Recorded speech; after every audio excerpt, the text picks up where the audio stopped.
in your own power is such a key. Dorothy had to believe. Otherwise, she would have gone off track. She had this incredible courage and bravery and belief, and that's where the whole mind-body piece comes. And as women, sometimes that first chakra hooks us into the should again. It's not okay to shine brightly. It's not okay to be powerful. And that's important to work through before you can go to these higher levels. Oh, and this is also the level where you are overly responsible for other people. Take care of everybody else to the detriment of you. You can't be on your yellow brick road if you're taking care of everybody else and you feel so responsible. I love you, and I release you to your own experience.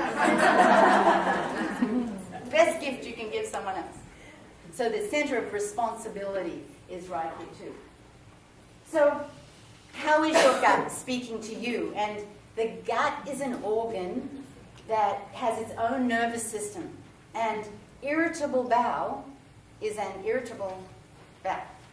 So the first thing to ask if someone thinks they have irritable bowel is, what's irritating you? Your gut is thinking and feeling everything you do. It is your second brain. And many people have gut issues in this country. And so the gut often is the place that speaks to us in these lower three chakras. Then we get the diaphragm. Interestingly, in yogic practices and a lot of Eastern traditions, the breath is the place of healing, of expansion. And the diaphragm is what separates out the lower three chakras from the upper chakras. And this is where we start to get into a higher vibration. The fourth energy center is green, and it's the heart. Expressing emotions, energy in motion. And that's what I did speak about it a couple of years ago at the Governor's Conference, is the power of the heart in healing, opening your heart for healing. That heart disease is just not physical, it's emotional and spiritual heart disease as well, where we are closing down the heart. And being able to come from that place of compassion and love, no matter what. It's a tall order. Probably one of the biggest we have, the hardest thing we have, especially someone that we don't like, is to be able to realize they're having their own experience. And it's somewhat like a massage therapist when you are really into your own, someone else's energy, like when you're doing body work and you're in touch with someone's energy that's moving all the time. You need to have a shield to protect you, the therapist. And so do therapists, as you're speaking, sharing people's life, because words also have the energy and the vibration, to have a method to protect yourself and your energy field. And so I do that as speaking, and when I'm around a lot of people, is I have like an invisible shield that holds, I can hold love, but I don't take in people's energy. It's really important. And so if you are with someone, there are people that are energy suckers. They do it. They love to just... And you can feel it, because suddenly it's like you feel really tired, really drained. What just happened? They go away feeling great, because they're plugged into you. Be aware, because that can be very damaging, especially in the heart area where it's closing down the heart, and you feel tired and exhausted, and on a cellular level, very worn down. So you want to really check in with grief is another one, heavy on the heart. The sense of loss and grief can just close down the heart. So it's important, that's why grief counseling is so important, to be able to just, and grief of anything, death of a loved one, an illness, a loss of a body part, whatever it is, moving from Australia to the United States and making sure that I'm truly able to live fully now and not just constantly, and I wish, I really want to live there. And being able to move through that. And the questions are, who are the people in your life you need to forgive? Because we all have them. And sometimes we think, I'll speak for myself, sometimes I think, yeah, I've done that work, and comes up again. Do you notice that? I thought I dealt with that. I thought I'd done the forgiveness, and I'm all healed. And then something could happen, they come back in my life for a second, it's like, oh, there it is again. So I love you, and I release you to your own experience. And just being able to do practical ways to notice it, Don't hold on to that resentment. And what have you done that needs forgiving? We've all done stuff. Hey, we're human. And also, this brings up a really interesting point about illness. I don't want to pretend here that, okay, you do all this, you'll never get sick. Life is not black and white. So there's a tendency in this mind-body realm to when something happens to us, what did I do to create this? You know that? And then we start to lay a lot of guilt and blame on ourselves. Oh, what did I do?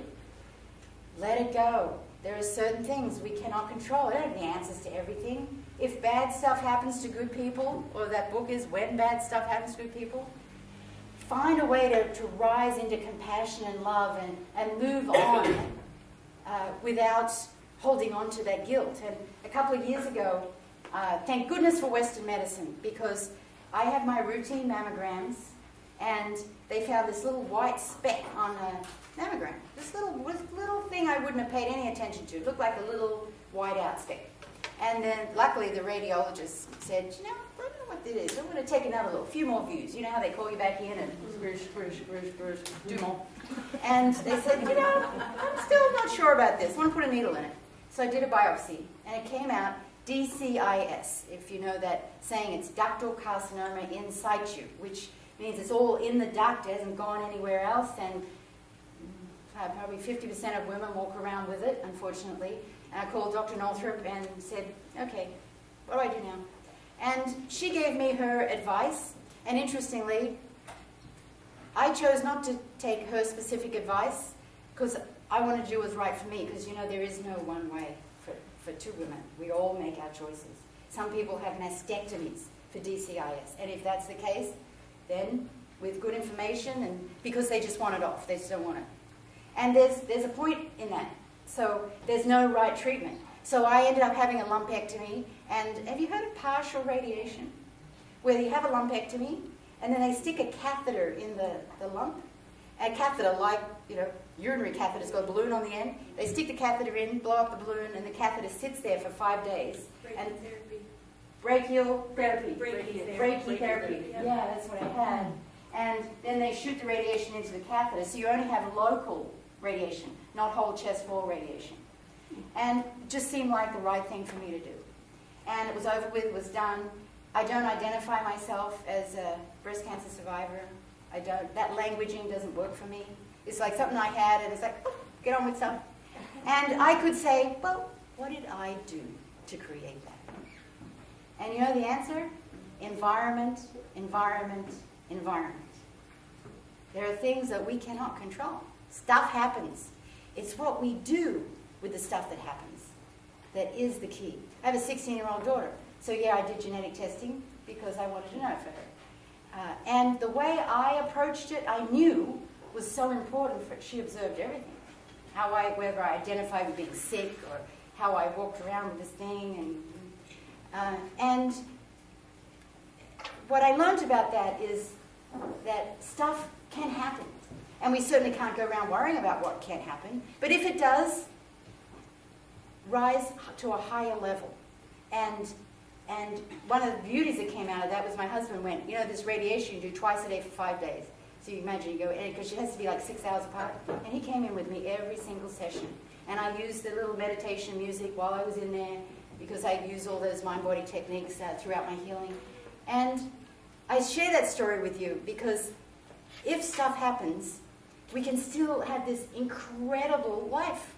And it doesn't distract from working through all the other balance that you have in your life. It's just one thing that happens to you.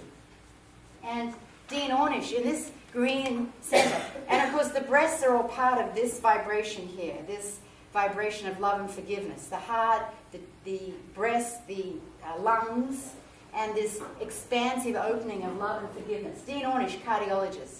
I don't know any other factor in medicine that has a greater impact on our quality of life and incidence of illness and premature death than love.